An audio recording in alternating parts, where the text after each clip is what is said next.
so deceiving. The subtle touches, the scent sparks.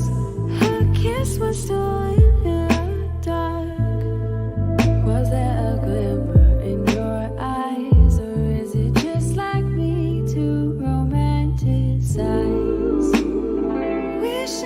I guess I should introduce myself. What should we call the podcast? I don't know. Your podcast. Yeah, I guess we'll call it, for now, Perspectives YYC Presents. My name is David Yan. I'm a photographer and a visual artist here in Calgary. I thought I would put together a podcast here to have conversations with the interesting people that I've been meeting in my venture. I thought I'd start off by a quick word about a sponsor, which is MediaLabYYC. Kyle here is awesome. I met Kyle after we released our first magazine. He reached out to me. And what was really cool is, other than us vibing, is that it turns out that he has this place called MediaLabYYC where he has created a community space for people to try to build digital media, which is pretty fucking cool. And after our second conversation, he actually wanted to produce at least this first episode of this proposed podcast. So thank you so much, man. It's huge that we're even in here. The podcast is going to start off with my friend here, Alvin. My wife and I joke that he's my boyfriend, my photography bromance. Same with my wife. I thought maybe just to twist it up, I would ask you, maybe Alvin, to talk about perhaps how we met and figure out where we're standing right now and why we're here today. You were setting up a show for Exposure Photo Fest. You reached out to some other photographers, Elise, Caitlin, Phil, Curtis. Then I think Elise suggested me to join in. Yep. Yeah, I met up with you at Film Sebastian and Mission, and we're kind of just like, hey, let's shoot together. Shot every day at lunch for a very long time now. Less than a year, but yeah. Still feels like a long time. Yeah, in a good way, mostly. Just a quick shout out, Elise is Elise Bouvier, Curtis Des, Caitlin Meerman. I'll think about David. Whether I should Philip David. We created a group called the YYC 6, which is, I still think, is an awesome name. I think I didn't get agreement with the group that was the coolest name, but we went with that. Actually, Alvin, I don't know if I was thinking about this. I think I technically ran into you earlier that year at the Resolve show. In the February. Yeah. They had an artist talk with Chris Mellori, George Weber, and Greg Gerla. I didn't know your name though. No, I just recognized your face. Yeah. Well, we were two Asian dudes in a thing, but I think I was pretty shy-ish. I'm obviously not a shy person by nature, but that was when I was starting my journey in this so-called midlife crisis, and I had just met Costas. Anyways, the guy that runs Resolve Photo, the fine art printing in Calgary, and that's a dope shop. He's an amazing human being. Costas is great. And I remember walking in and kind of hugging the back and seeing, like a hip Asian dude. I didn't talk to you, obviously. And then George Weber. Oh my God! After that, I didn't know anybody. I didn't even know that George Weber was famous. Costas introduced me. He spent 15 minutes talking about how I might approach my craft. Changed my game, actually. We still talk about, Alvin and I, this idea of having rolls of film for 2 years in a box before he'll develop them. I mean, that kind of changed the way I was looking at digital photography for me. Alvin here is a photographer. Mm-hmm. I don't want to say street photographer. More like opportunist. If you haven't picked up the magazine, Alvin actually also is he's the inaugural guest of this podcast, but he also has the first article. He actually submitted the first thing. He wrote an article about Gary Winogrand and the approach of, which is why I don't want to say street photography per se, but I thought maybe we could talk about your relationship with the craft of photography in general, because you are an enormous nerd about it. So I thought maybe I'd leave that open to you to start maybe explaining how you came into it, why you are so obsessed with it, and what your specific approach has been. Well, I was born in 1991. And Yeah, sure. No, I'm sure. just joking. Yeah. I don't know. I guess it all started with my dad taking family pictures, and I was always curious about that. I remember when I was like 5, 6, 7, just flipping through the family album and looking at pictures. I don't know why, but it was they were just interesting to look at. Skip ahead like 10 years. When I was 14, I got my first digital camera.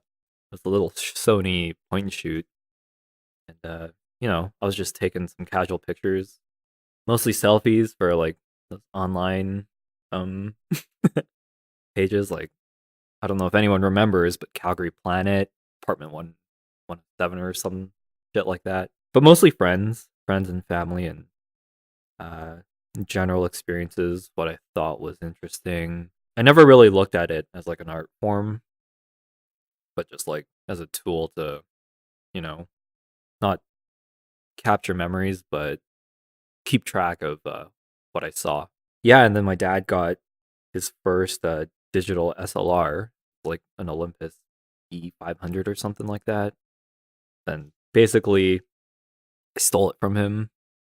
Not like literally, but I like used it more than he did. And I started getting interested in like thinking, I don't know how it could be used as like making interesting pictures or art, let's say. And then from there, I kind of fell off photography from when I was gonna say like 17 years old till just a couple years ago. Maybe I picked it up in 2013 when I became a dad. I wanted to take pictures of my kids, pictures of them growing up, and then it kind of just, I don't know, it kind of just snowballed into something else. I guess I wanted to do like landscape photography at first, but I never go out into like forests or the Albertan You gotta work landscapes. for it. I know. Yeah, like I wasn't really ready or willing to do that. And then I guess the closest thing was like urban or architectural photography.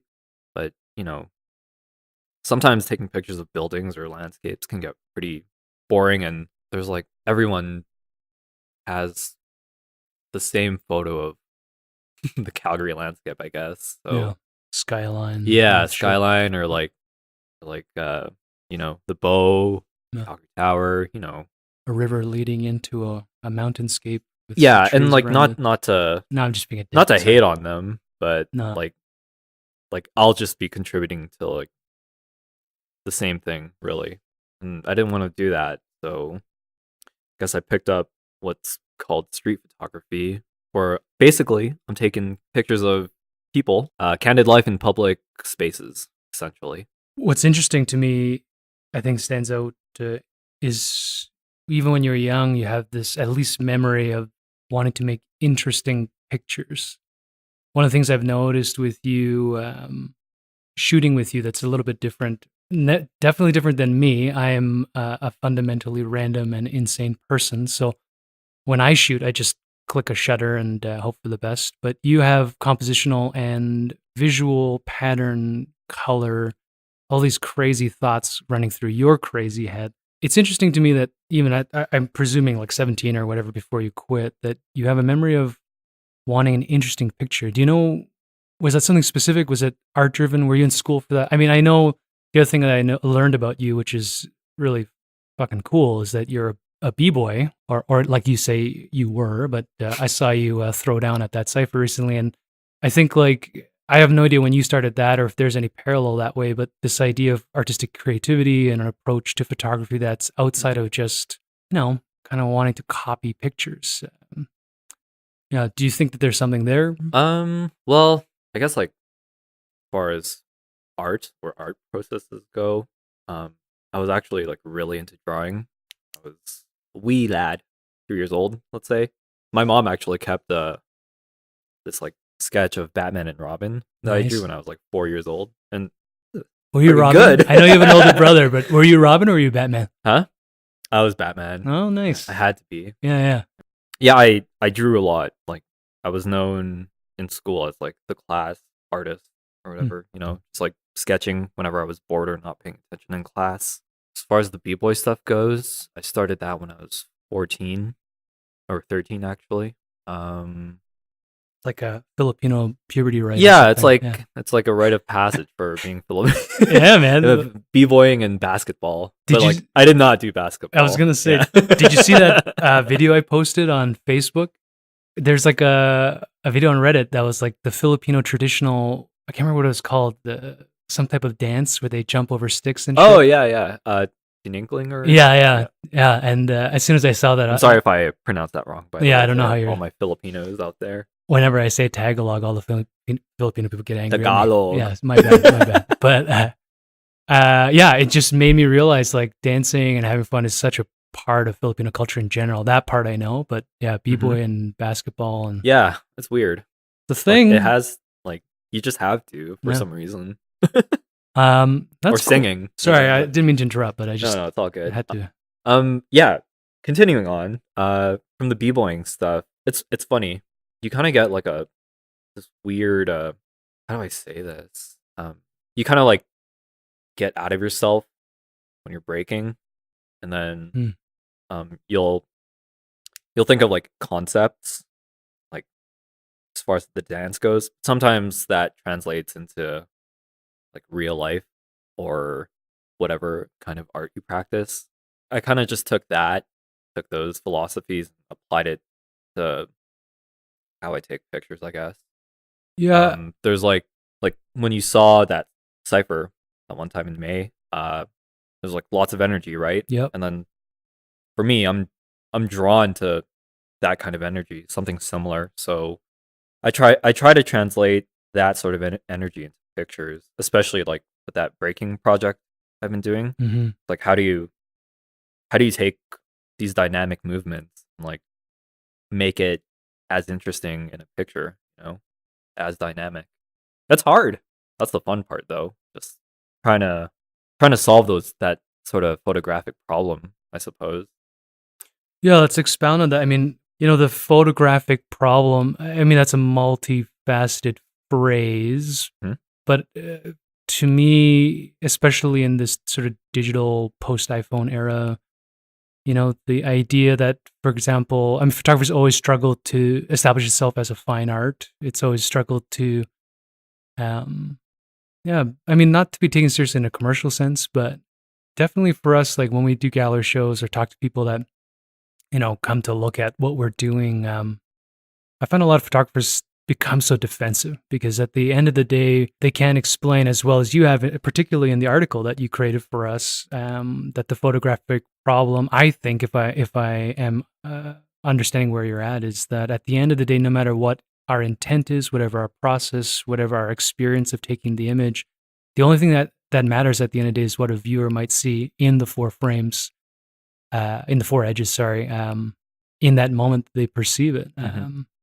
So to build context and meaning and that sense of energy is actually quite difficult. But Yeah, totally. Like your job as a photographer is to, well, essentially operate the camera, but more so to describe what you saw. I think as far as like that defense point you made, I can't speak for everyone, but there are some photographers who can rely on like artist statements or like a overview of their project or picture, which obviously they need to inject some sort of context into it, whether it be word or, well, it has to be word. But when you're actually looking at the picture without that sort of context, it's different.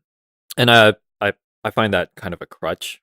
Say in photo books, whenever I'm reading a photo book, I'm not really reading the words in it, like the foreword or the afterword. I'm just looking at the pictures. That's what I want to see. I don't care about anything else aside from the pictures. Pictures aren't good. They don't hold up on their own. yeah, who gives a shit? Yeah. It's interesting. I mean, the point suddenly in my mind is you can tell I was an older brother, and we've talked about this, influence of the Korean culture. But I am a bully and an asshole. But want to say that you're a huge nerd, man. Like you Mhm. buy books, you research this shit, you study all the gear, you have 100 cameras. We'll get into hopefully a little bit of the fact that you're a film guy, you do darkroom development in your own house, all of that stuff. And yet, the reason why I think I like you so much, Alvin, is that that's typically not what we end up talking about when we go shooting. When we No. go shoot, we just shoot. Yeah. And I think that there's something interesting going on there where, at least for you, all of the background intentionality and obsession at the end, like you're talking about with the dancing, seems to boil down into this. I don't know if you agree, like intuitive process, or I mean, how much would you say you rely on the intent of creating said picture and then seeing it like become art, knowing that it's going to be important, all that kind of shit? As far as intent goes, I don't intend to, create a certain picture. I don't have pictures in my head. I'm looking at what's interesting, and then I kind of just follow my gut and take that picture. After that, it's just a matter of looking at it, looking at the picture itself, and kind of using the left side of your brain to analyze it, see if it's rational, I guess. If it isn't, then you got to kill that baby, because otherwise it's not gonna work. My only intention is to take pictures of what's interesting. Hopefully, it comes out interesting. But all I know at the time of taking that photograph is that whatever I see is interesting. For some reason, it's a psychological thing, I guess, that I can't pick at. Mm-hmm. Yeah. I don't know if this contrasts, but just speaking for myself, I'm going to flip that question. There was a time when we went out and you threw at me, what are your triggers? And I just thought, what the fuck is this guy talking about? Yeah, I remember. But, you explained that to me as, what is it that you think makes you want to pull it, hit the shutter or all that kind of stuff. Yeah, And follow for your me, gut kind of thing. yeah, and like for me, it's nothing at the top level of my brain. Like many things that I do, be it photography or parenting or building a magazine or prepping for this podcast, like I find for myself when there's intentionality and structure that things go awry really quickly. Unfortunately or fortunately, I'm just a totally fucking neurotic, crazy person. And so for me, when I shoot, there's obviously something because I don't sit there taking I may take 2,000 frames every time I walk, but it's not so much that I'm have it on a rolling shutter. There's something that's happening, but I think for you, there's more structure and more artistic sort of thing. So maybe I'll just throw that at you right now. Like, what do you think, if you had to describe a few of your triggers, what's something that stands out for you when you're walking down the street that makes you feel like there might be a moment there that you want to capture?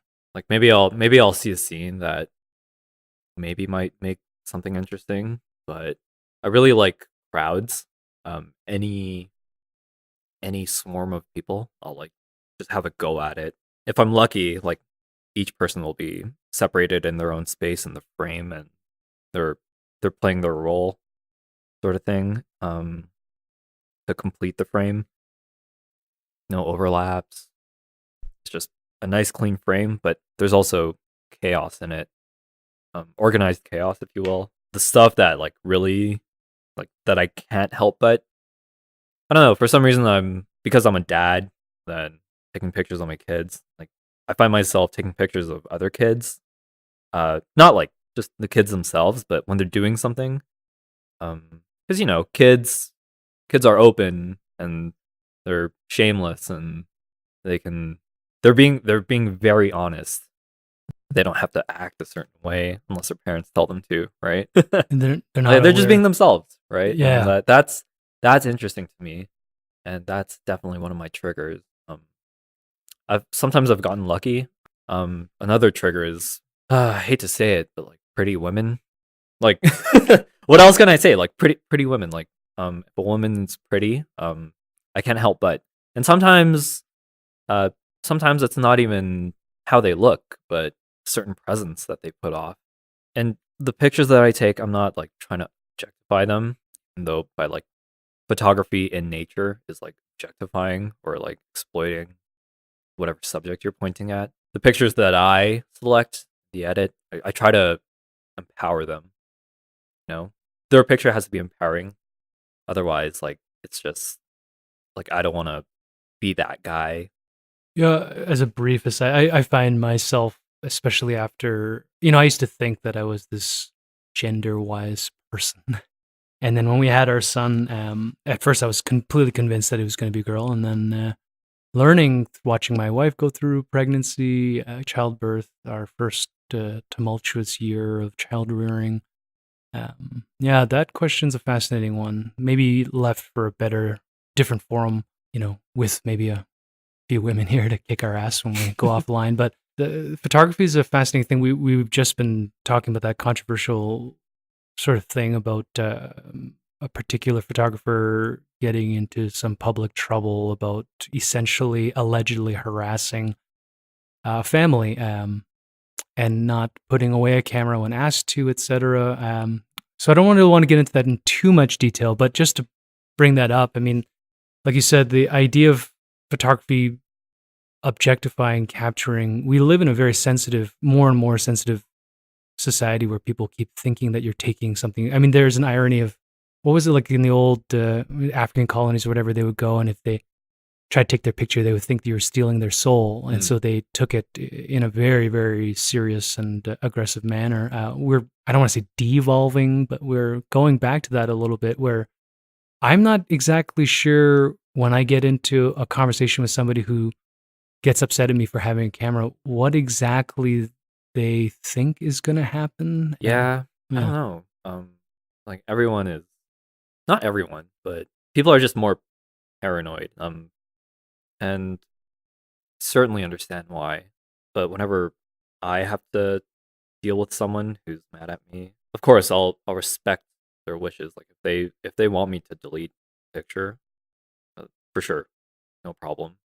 I guess it is the law that we're free to take public pictures, and it's up to the photographer to decide what the outcome is going to be, in the sense that you can be an asshole about it, and like raise their suspicion even more so with other people. Like you're gonna fuck it up for everyone else, basically. No. Or like you can explain what you're doing, try to de-escalate the situation, and like just have them know that like you're still allowed, but like for sure, like just as a decent person, like you'll respect the subject.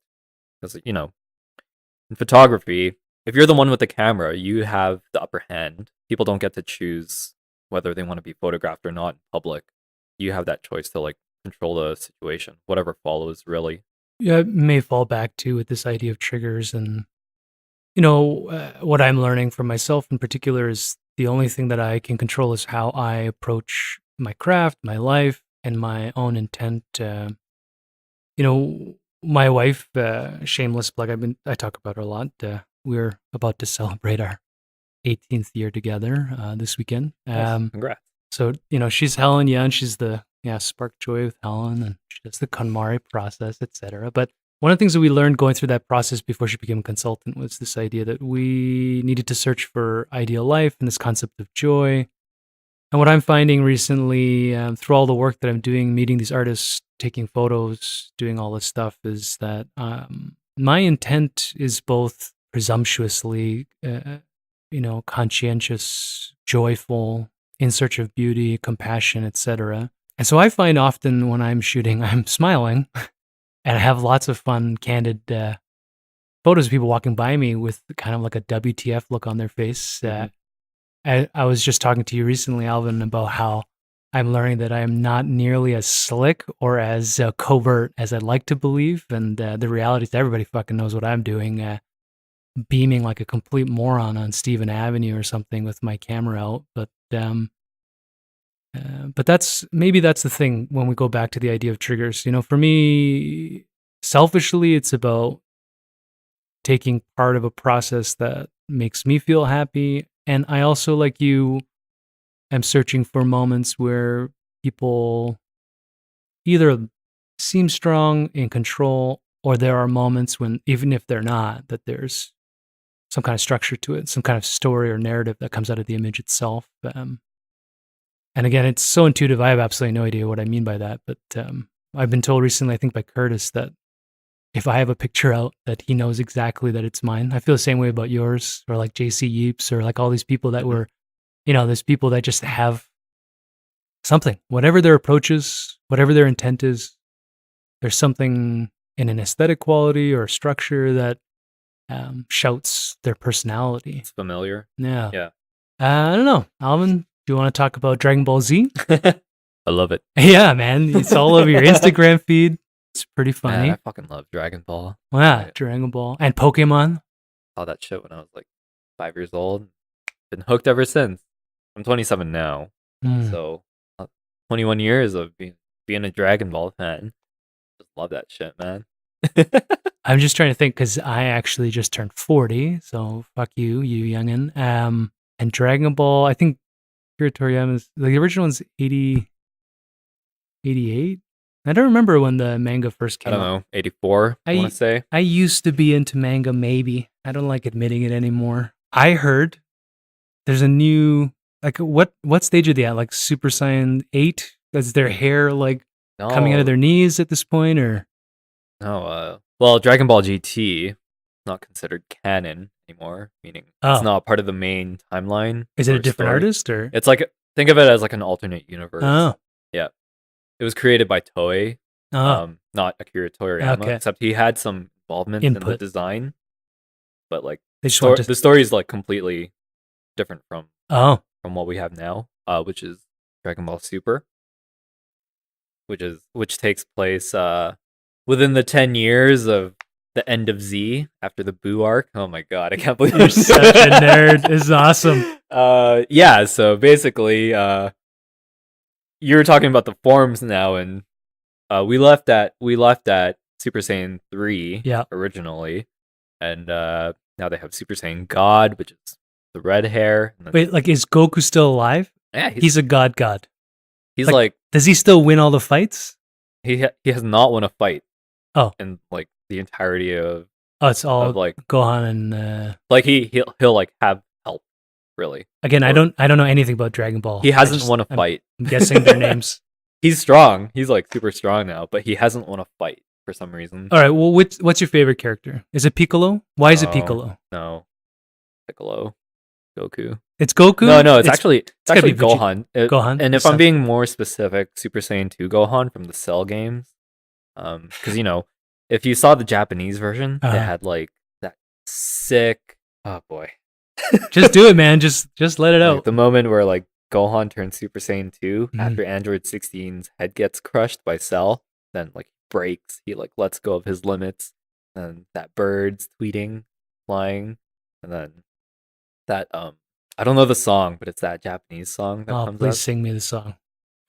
I don't want to. I knew you knew it. Well, first of all, I don't know Japanese. I'm not that much of a weeaboo. Maybe. And I don't believe that either. I have a feeling that you've watched enough, probably in its original Japanese audio content. Yeah, like, but surprisingly, you know what?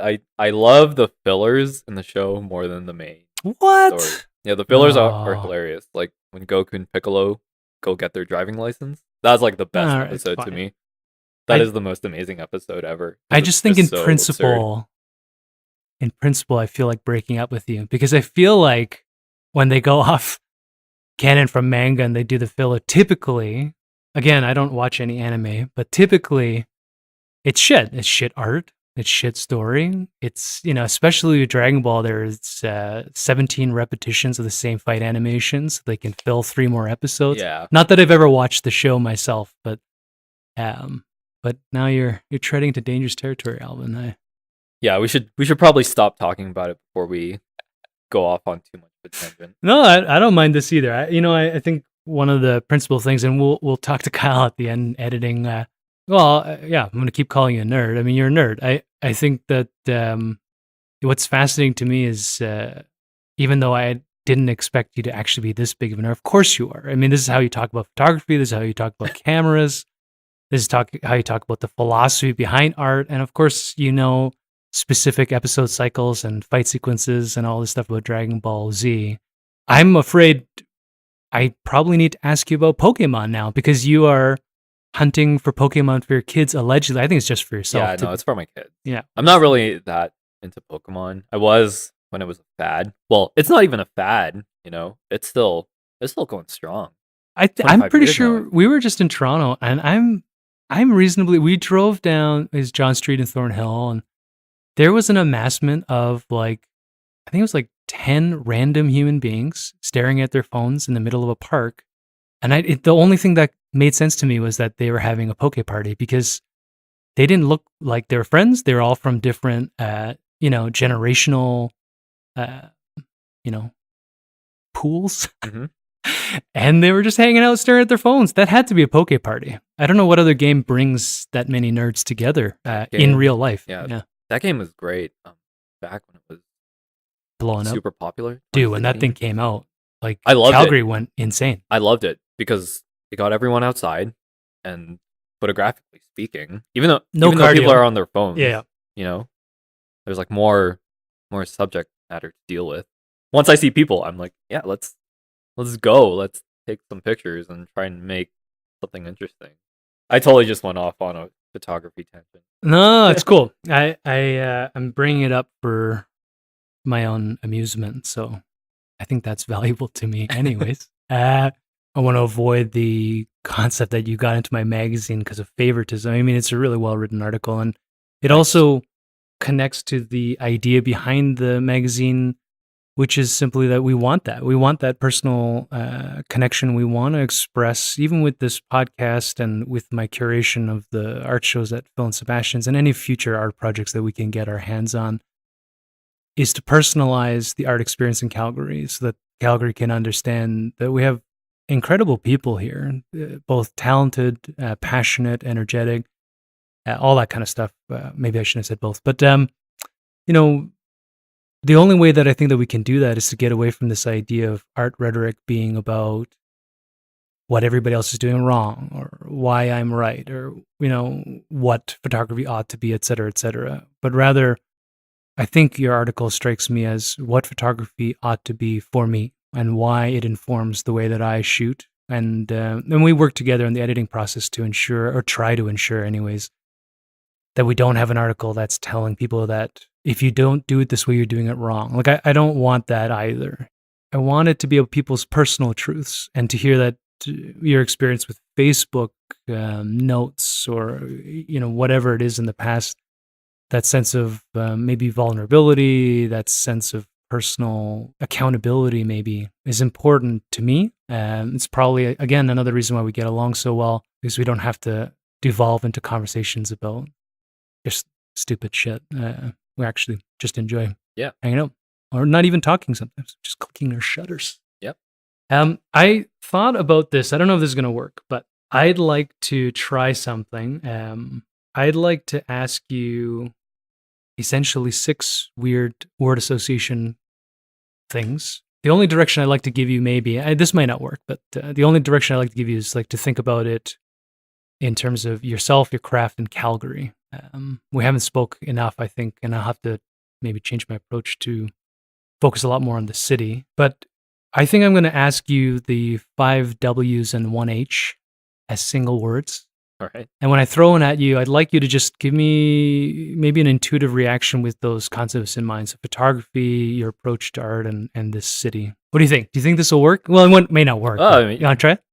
Yeah, may as well. I mean, okay.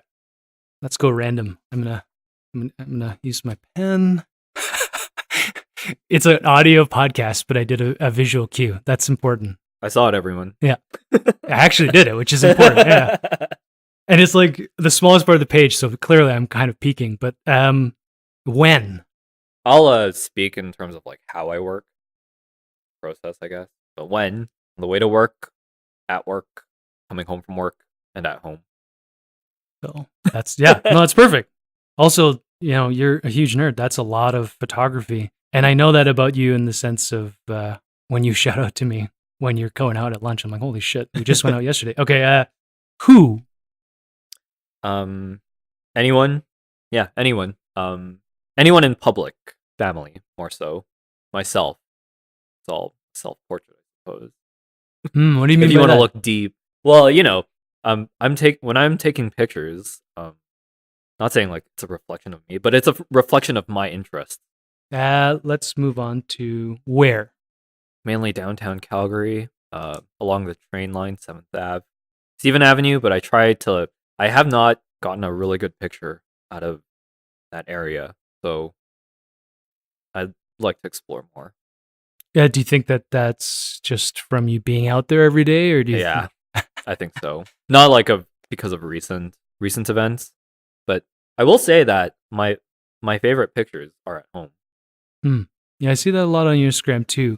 I mean, what is that? Do you think that's because of the emotional content, your connection with your I don't family? know. I think it's the way I think of it like this. Like the way I shoot my family. Pause. The way I shoot my family. Phrasing. Think of it like I take it the way I shoot my street photos, and I guess you could even like flip that. Like I shoot my street photos the way I shoot my family. I feel that from your Instagram stories, but like, yeah, I mean, It's maybe you could. intimate, candid. Uh, Intimate can be subjective though. Whether you're trying to reveal something about said subject or getting an intimate moment. Yeah, it can be very subjective, I suppose. At this point, like, how does your family even react when you have a camera out? Oh, it's normal. Yeah, It's I like imagine. it's like I haven't gotten to the point where like my kids are like, Dad, put that away. No. They will. But yeah, like nobody seems to mind or like give me any look. I don't know if they expect it, but it's like It's just part it's of who nothing. you are. Yeah, it's just part of who you Yeah. are now.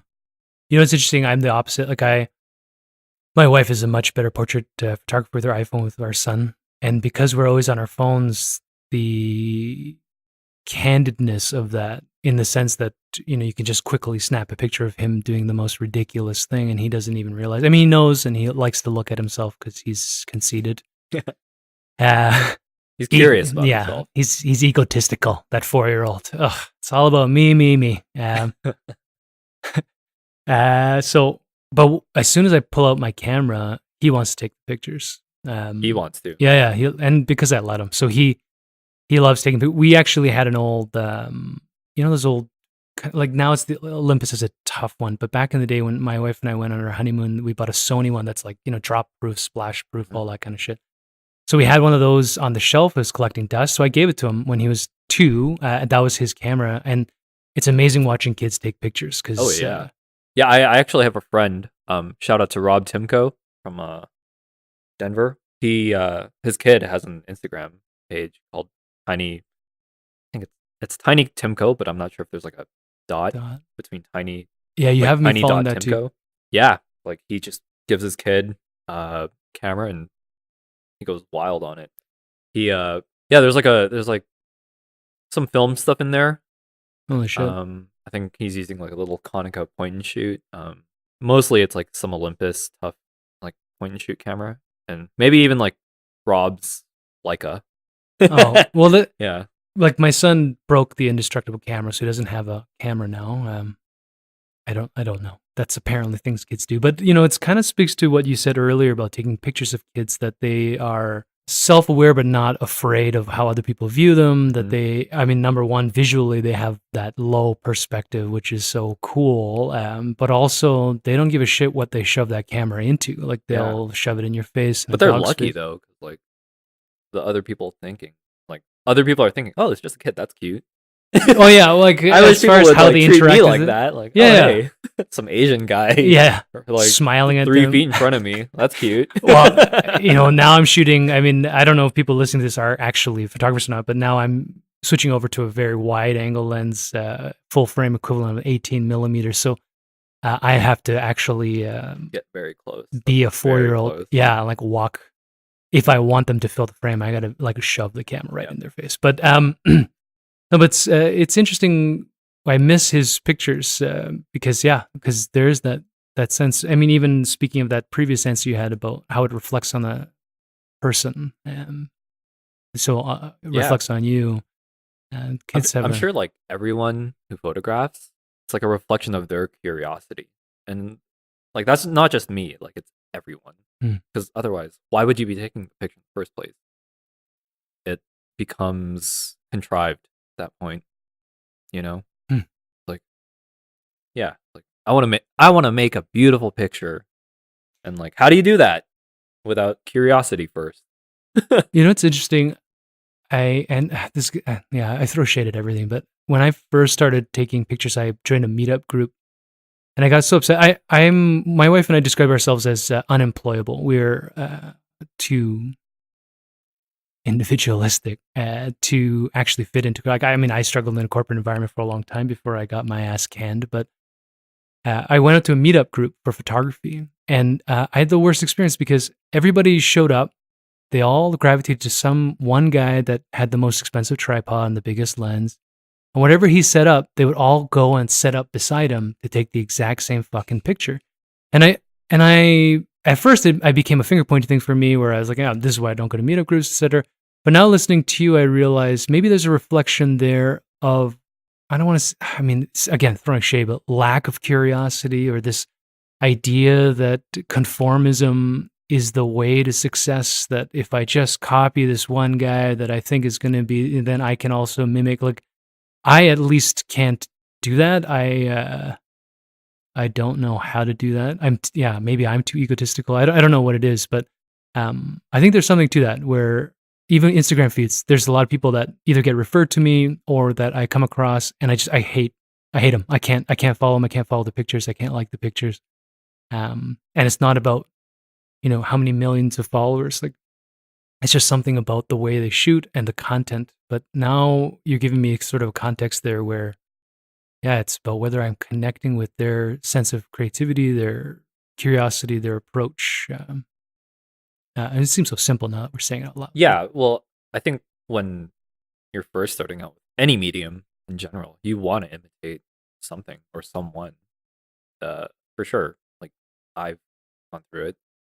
I still find myself like imitating or trying to imitate like my best Winogrand, Meyerowitz, Bruce Gilden, with failure. Especially like the Alex Webb type stuff. With anyone who's familiar with Alex Webb, you'll know.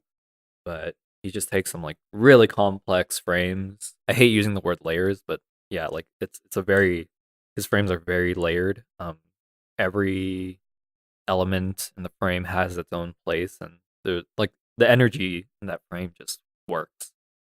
And I try to do that, and a lot of it's failure. But I'm imitating. Would you say imitating or emulating? Like, is there a semantic? Well, you know what? In the beginning, it was for sure like, I don't know. Actually, now that imitating can get, depends how specific you want to get. Because I could imitate going to like Istanbul, Right, and like making that specific. Yeah, maybe emulating, but yeah. at its core, I feel like I'm trying to imitate. But at the same time, like once you do it, you like learn from it, and then you like try to flip it into yours. And like that kind of goes back into the b-boying thing, where you see someone's move, you want to do it, but you don't want to bite them, so you flip it, make it into yours. Isn't that also how a good battle works too? I mean, you throw a series, and the next guy's got to build on it. They can't repeat it because people throw shit at you for just copying. I don't know. Like, I find the best battles that I've seen, they're more about exchanges. Because like a lot of the hardcore b-boys, they treat b-boying as a language, Sure. like body language. Yeah, I find the best battles are like when you're exchanging ideas with each other. Like how your foot can go in a certain place, or how you're doing a certain move with like your own personality brought into it. Yeah, and then like they kind of just like feed off each other, and not more so like competition, but a conversation with the body sort of thing. Yeah, that's kind of a weird tangent. No, whatever. Fuck. Well, let's go back to my questions. I mean, yeah, totally. Like, we'll just have you back, Alvin. We'll talk more about all of these things. But okay, all right. Let's try. Let's try how. Following my own gut, really. Like Winogrand said, framing what you want to include and when to snap the shutter. Yeah, but mostly through the gut. Don't think about it. Like, shoot first. Like, think about it later. Ask questions later. Yeah. All right. Let's go to what. people, places, things, nouns, essentially. All right. Going back to people, places, and things, just quickly to involve Calgary and specifically, I think maybe I'll ask you: is there anything that you find connected, being someone who's grown up here, etc., that what has any personal value, or is it just happens to be where you are now and should?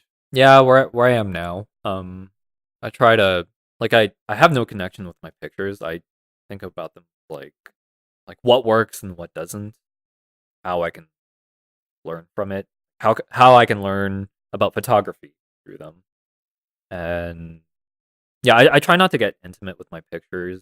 What I photograph, maybe, but the picture itself, I have like no other intention than to learn from it. Really, yeah.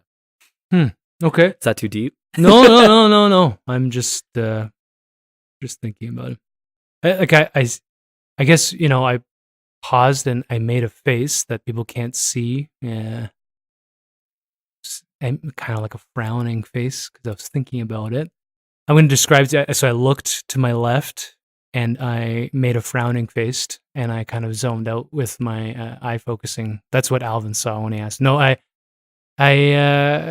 think I understand your approach. One of the things that I noticed about you, as far as notoriety is concerned, I mean, there's a lot of fine art people that are aware of you. You got into the emerging photographer showcase. You were at Resolve Photo for theirs. Costas Elise, all these people love you and your work, and I do too. I mean, I love your photography, but I think it's a fascinating thing because I actually feel that in your pictures, even the arrangement, for example, the set that you put on at Resolve, these sort of 3D but two-dimensional objects juxtaposed with whatever it was, but they were everything from a trailer in the mountain. My favorite picture, which actually looks in my mind like a medium format viewfinder of the mountains, but it's actually, as you explained to me, That's something a good way else. of looking at it. Yeah. Maybe we won't talk about what it actually is. I don't know if it's important to you already said it though. It's a trailer. Yeah, it's a trailer. Oh, just fucking cool. Or like a backyard, or even the one you submitted for the magazine. Like I don't know if it was a vandalize or just like kind of a breaking down real estate sign or whatever it was, with like a half woman's face covered in. Anyways, that like with the forest in the back. Yeah. That's a Lay's chip bag. See, this is the thing. It's like it's so neat because even when we were just on a photo walk with how do you say his name? Oren. You don't just get caught up that we're doing street photography, so I have to get the architectural lines of the street, and there has to be a person, with in mid frame or 2/3 frame. Like I see you like switching cameras and then getting buried in a bush, looking at foliage or random objects in soil. Because of that detachment, which I like. It's an approachment to the craft itself rather than getting caught up maybe in the subject matter. Yeah, well, for street photography, like a lot of people have different definitions of it, but I think like nowadays, like the work that I've seen and with the mentality that of the people that I've shot with, it's more of like state of mind where you're open to anything really. You're just really trying to make an interesting picture, but like it's not even street photography. It's just photography, at least in your mind. Yeah, I don't know. It's a weird subject, and there's a lot of debate around it. I try not to get into that sort of debate anymore. It's just too much trouble.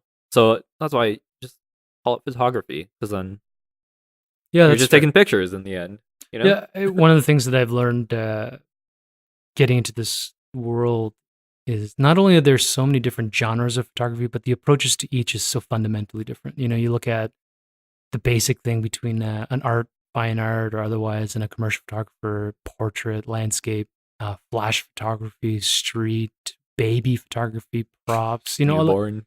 You look at all of that stuff and you think, oh, it's just a shutter, and you just click. It's not. I mean, the approach and the setup and the intent informs the way that you even look at the tool of a camera. So while fundamental things like the exposure triangle are always the same with the way a camera operates, like Alvin was showing off his fancy new Rolls-Royce camera. He bought a Leica digital. I talked him out of it in like December, but he went after it recently. And so for the first time, he let me touch it, and that has sexual connotations, of course. And,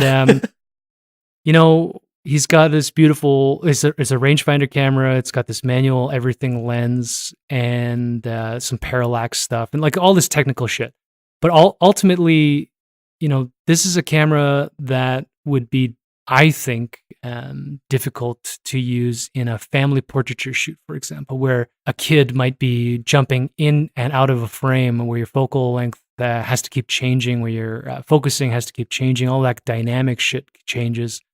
I am sure that there are technically adept enough people that maybe they can get away with it, but there are so many different things that this craft brings out of people, and it's why I think people get attracted to using their cameras in different ways. All right, let's do the last one, which is why, and then we'll close up. But just as a quick final thing, because I'm curious. I'm curious about the world. What's in front of me? Curious about my kids, wife. I'm curious about the people that I run into, but more so, I'm curious about what the photo is going to look like and whether I can get something more interesting next time. Curiosity. Yeah, I like it. Okay, so we're gonna wrap up. I guess number one, I'm thinking we'll have to bring Alvin back to talk about film versus digital. Pro or con? Oh God, he's no. Well, I'm not. You're migrating. Well, I'm just saying you're migrating now to digital. It's kind of each medium is perfectly valid form. They each have their pros and cons. Yeah, it's just a matter of like what works for you, really. I have no opinion on that debate. You can bring someone else. We'll see. I have no opinion. We'll see when I bring you back and start that debate. What are your next projects? What's going on? I know we're talking about building a type of photography school and a workshop, but since we don't have anything to pitch, we won't pitch that. Couple zines, too many to be honest. There's a project that I'm working on about Calgary Stampede. Working title is Western Civilization, but that's up to change really. I'm still not sure what I'm doing with it. All I know is that I'm done shooting it. Right now it's just a matter of like if I can make up like narrative or like maybe a personal diary about Stampede. And then a few other ones that I'm working on is called YY Cipher. So YYC YPHER. Just a collection of breaking photos from the B-Boy jams from the last few years. Another one is called Kiddo, which is the one about kids, how they interact with their parents, what makes them so interesting to look at, and their curiosity about the world, I guess. The final product might be different from what I'm trying to pitch. All right. Yeah, because I don't know how long, when this will ever see the light of day. If there's anything that comes up from a show or something where you can meet Alvin, I will try to post that with said content. Thank you, Alvin, for being my inaugural guest. Alvin on Instagram is alvin.paringit, which is, I'll let you spell it. Yeah. How do we get in touch with you on Instagram? Just go to my website, alvinp.ca, and then as soon as you open up the page, just click on the picture on the main page, and it'll take you to my Instagram where you can follow. Sweet. Kyle, thank you so much. Yes, I'm sorry I took so much of your time. You're awesome. And I can't wait to find out how much work I just created for the both of us. And if this ever airs, thank you for tuning in. Thank you for all your support for the magazine, my art endeavors, and otherwise. And hopefully I'll be speaking with you again with some other cool human being.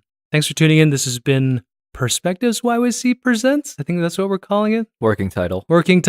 I'm David Yun, and we'll chat soon. Thanks. Now I'm the one who got left behind.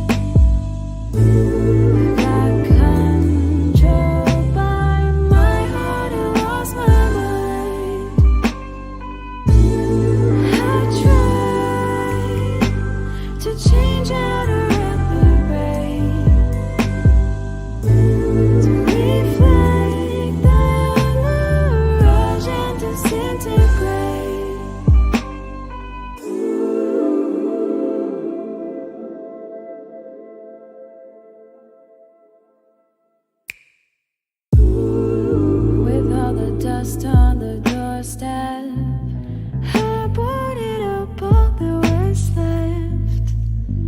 single word that was spoken gave hope that nothing